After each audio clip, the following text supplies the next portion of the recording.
Hello, everybody. I hope you guys have had an amazing day or night.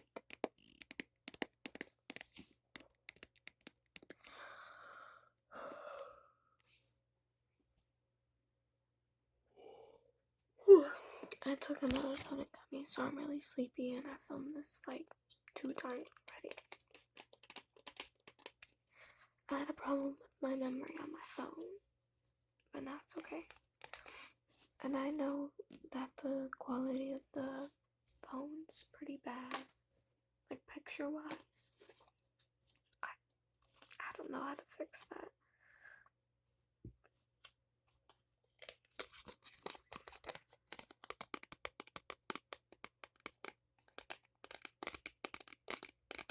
But I should have enough memory to record this video. So what I've chosen to do is tap on random things or do random triggers while I film this video. I figured it would be a nice touch. I really enjoy that whenever people do that. So I hope you do too. Today, what we're going to be reading is Me Before You. I haven't read it yet. I'm reading it with you guys. I haven't even got past the prologue. Whenever I was reading it and had to refilm it. But the first thing that we're going to do is read the back. Just so that way you got like some idea of what you're getting into. If you don't enjoy it, that's okay. I have other videos.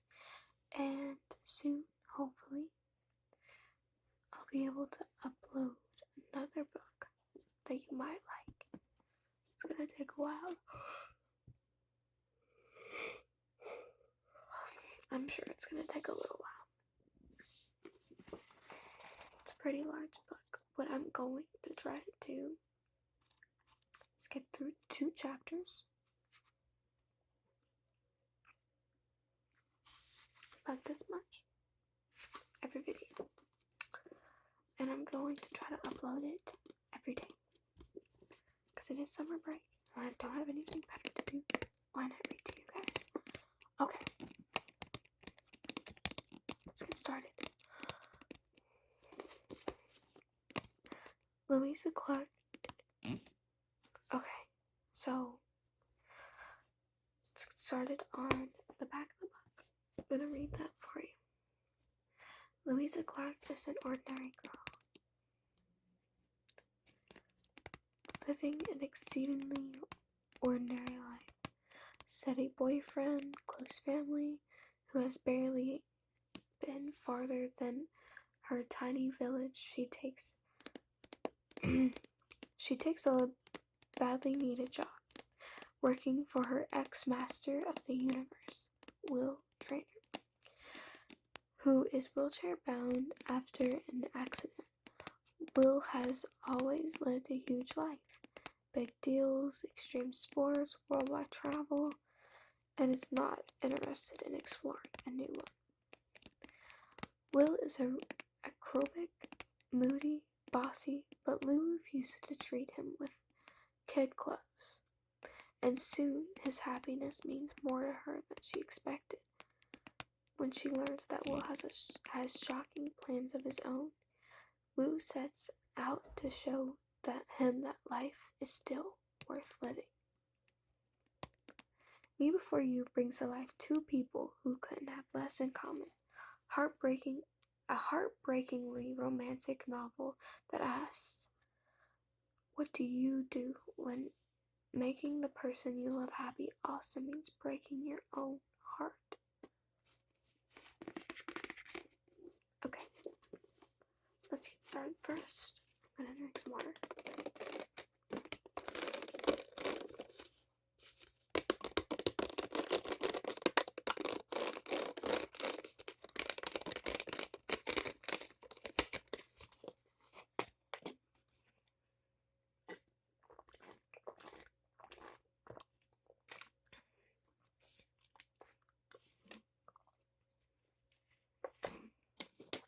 It's in water now. Okay.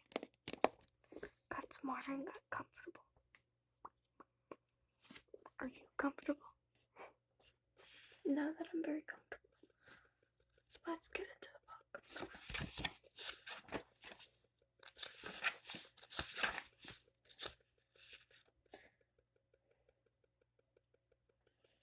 When he emerges from the bathroom, she's awake, propped up against the pillows and still flickering through the travel brochures that were beside his bed. She's wearing one of his t-shirts and her long hair is tousled in a way that prompts reflective thoughts of previous night. He stands there, enjoying the brief flashback, rubbing the water off his hair with a towel. She looks up at the brochure and pouts. She's probably slightly too old to pout, but they've been going out a short enough time for it to still be cute. Do we really have to do something that involves trekking up mountains or hanging over ravines? It's our first proper holiday together. There's not one single trip in these that don't involve throwing yourself over something, or she pretends to shudder. Wearing fleece. She throws the brochures down on the bed and stretches her caramel-colored arms above her head. Her voice is husky, testament to the around what? Her voice is husky, testament to their missed hours of sleep. How about a luxury spa in Bali? We could lie around the sand, spend hours being pampered, long, relaxing nights. I can't do those sorts of holidays. I need to be doing something, like throwing yourself out of airplanes. Don't knock it till you try it. She pulls a face. If it's all the same to you, I think I'll stick with knocking it. His shirt is faintly damp against his skin. He runs a comb through his hair, switches on his mobile phone, wincing at the list of messages that immediately pushes its way through the little screen. Right, he says. Gotta go help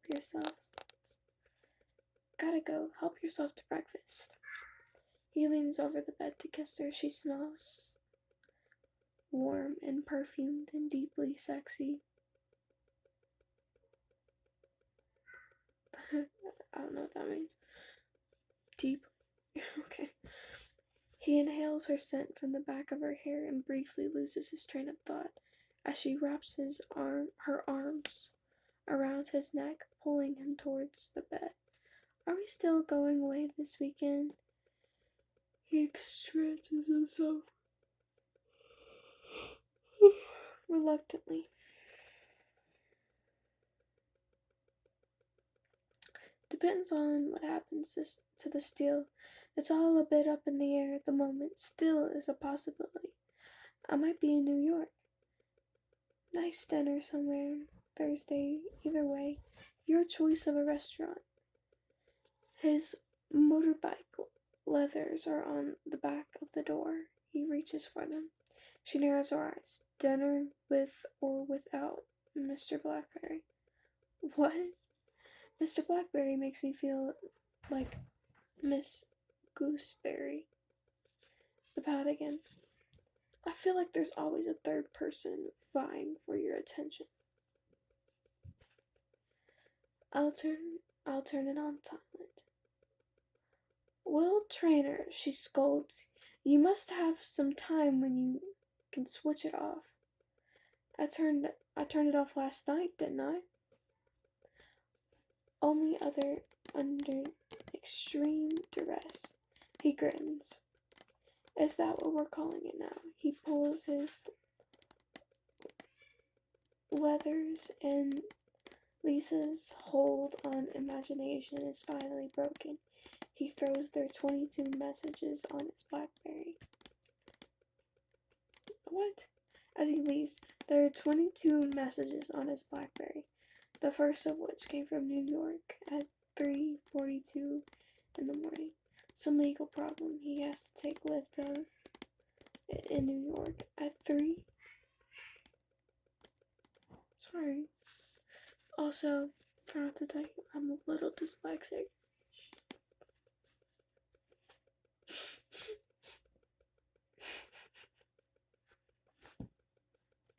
Takes Lyft from the other underground car park, trying to update himself with the night event. I've tried not to let it get to me, but what happened is I switched around the letters, and then I tried to reread it, and then I got to the line above it. So it just confused everything. And then I switched around those words.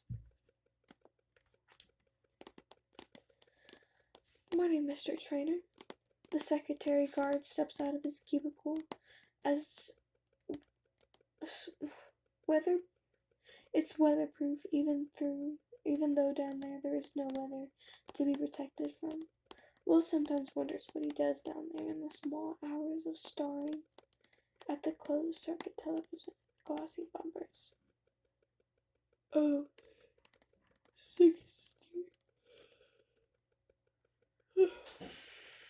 60,000 cars that never even get dirty. He shoulders his way to his leather jacket. What's it like out there, Mike? Trembling, terrible raining. Cats and dogs. Will stops. Really? Not weather for the bike? Mike shakes his head. No, sir. Not unless you've got an inflatable attachment or a death wish. Will stares at his bike, then peels himself off his leathers. No. No matter what Lisa thinks, he is not the man who believes in taking necessary. He is not a man who believes in taking unnecessary risks. He unlocks the top of his box of his bike and places the leathers inside, locking it, throwing in the keys. Mike, who catches them nearly with one hand. Stick those through my door, will you? No problem. You want me to call a taxi for you? No point in getting us wet. Mike presses the button to open the automatic barrier, and Will thunders around him. The central London traffic already dense and slow, despite the fact that it's barely past 7. He pulls his collar up around his neck and strides down the street towards the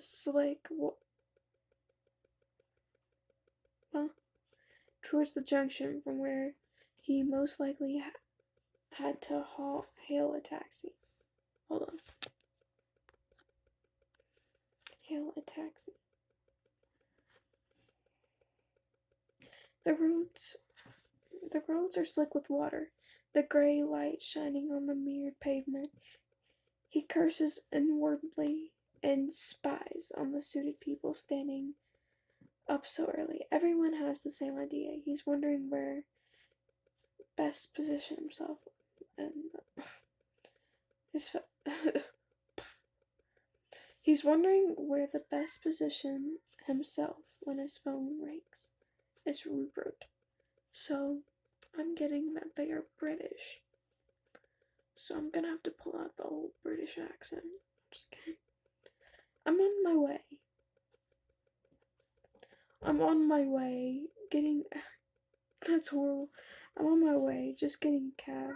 He catches sight of a taxi with an orange light approaching the other side of the road, and begins to stride toward it, hoping nobody else has seen it. A bus roars past, followed by Lori Rose. Brakes squeal, defeating him to Rupert's words. Can't hear you, Rube, he yells against the noise of the traffic. You'll have to say that again. Briefly marooned on its land, the traffic flowing past him. Current, he sees the orange light glowing. He holds up his free hand, hoping the driver can see through the heavy rain. You need to call Jeff in New York. He's still up there waiting for you. We were trying to get through last night. What's the problem? Legal hitch. 2 clauses are sealing under section. Signature papers. His voice drowned by the passing car, tires hissing in the wet. I didn't catch that. I think I need to say that differently. Legal hitch. 2 clauses. They're stalling on under section. Signature papers. His voice drowned out by passing car tires hissing in the wet. I didn't catch that. The taxi has seen it. It's slowing, sending vine spray water as it slows on the opposite side of the road. He spies at the man farther along, whose brief spent in the disappointment, as he sees Will. Along those brief sprint, he sees Will. Will get there before him. He feels a sneaking sense of triumph. Look, get Callie to have the paperwork at my desk, he yells. I'll be there in 10 minutes. He glances both ways, then ducks his head as he runs a few steps across the road, towards the lab. The word Blackfears already on his lips. The rain is seeping down the gap between his collar and his shirt. He will be soaked by the time he reaches the office. Even walking short distance, he may have to send his secretary out for another shirt.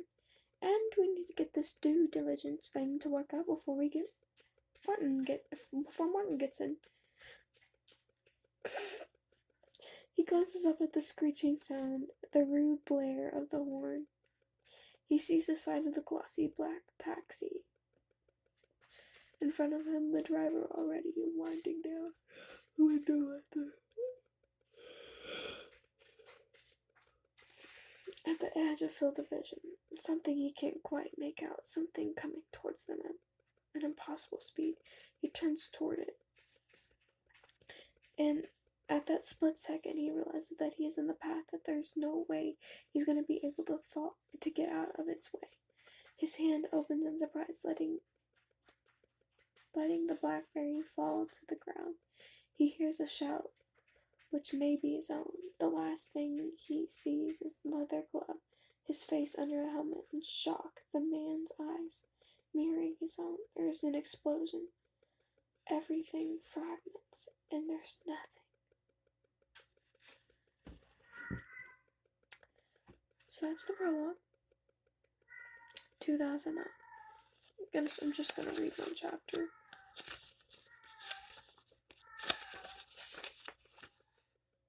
It's quite a bit, 16 pages, but it'll be okay.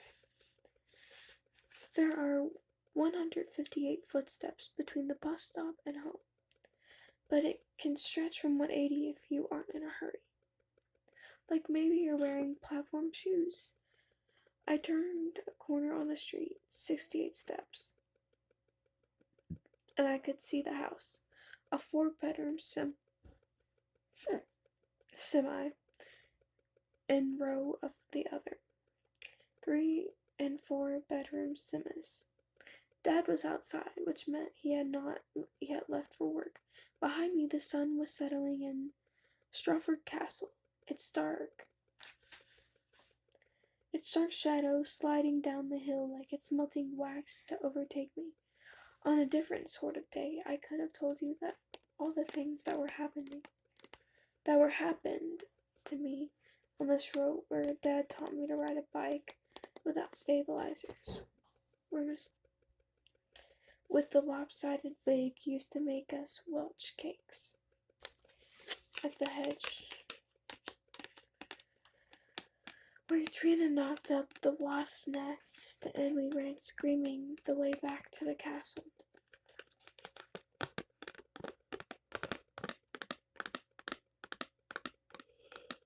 Thomas Tranquil was upturned at the path and closing gate. Behind me, I dragged under the porch, opened the door. The warmth hit me from with the force of an airbag. Mom, Mom is a martyr, is a martyr to the window, martyr to the cold. It keeps heating. It keeps. Which martyr? I think what it's trying to say is, the mom doesn't like the cold. Sorry, my head got sunburnt. I know it's weird.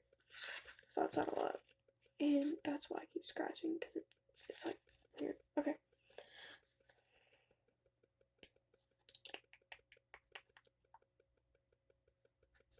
Mom is martyr to the cold and keeps heating on all year round. Dad is always opening up the windows, complaining that she's bankrupt. A lot of us, he says that our heating bills are larger than the GDP of a small African country. That you love? Yep. I hung my jacket on a peg where it fought for space among the others. What's you, Lou, Trina? Lou? Sorry, I hate that accent. What's you, Lou, Trina? Lou. I peered around the living room. Dad was face down on the sofa, thrust deep between the cushions as if he had swallowed a limb whole. Thomas, a 5-year-old nephew, was on his launches, watching him intently. Lego. Dad turned his face towards me with pure exertion. Why have they made the damn place so small? I don't know. Where's Mom? Upstairs. Upstairs. How about that? £1 a piece. A £2 piece. That's what I meant to say. I looked up, just able to hear that familiar creak, the ironing board. Josie Clark, my mother. The familiar creak of the... What? It was a point of honor. She had been known to stand on the outside of the leather painting, the windows occasionally pausing to the wave, while the rest of us ate roast for dinner. Will you go at funding this bloody arm for me? He had me looking for half an hour. Will you have a go at finding this bloody arm for me? He had me looking in half an hour. And I've got to get ready for work. Are you on nights? Yeah, and it's a half past 5. I glanced at the clock. Actually, it's 4:30. He extracted his arm from the cushions and squinted at his watch. Then what are you doing home so early? I shook my head vaguely as if I had misunderstood the question. I walked into the kitchen. Granddad was sitting on the chair by the kitchen window, studying Sudoku. The health visitor had told us it would be good for his concentration to help his focus after strokes. I suspected it was the only one I was the only one to notice. He simply filled out all the boxes whether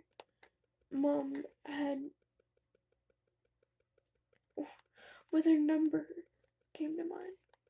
That is my mom. Hey, Granddad. He looked up and smiled. You want a cup of tea? He shook his head and partially opened his mouth. Cold drink? He nodded. I opened the fridge door. There's no apple juice. Apple juice, I remembered now, was too expensive. Water? He nodded, muttered something that would have been a thank you as I handed him the glass. I'm gonna stop there, just because I'm obviously yawning so much. I'm so tired. We got through like a couple pages of the first, like into the actual book. A lot of it was the prologue and stuff. I'm sorry it took so long. Good night, everybody. Sleep well.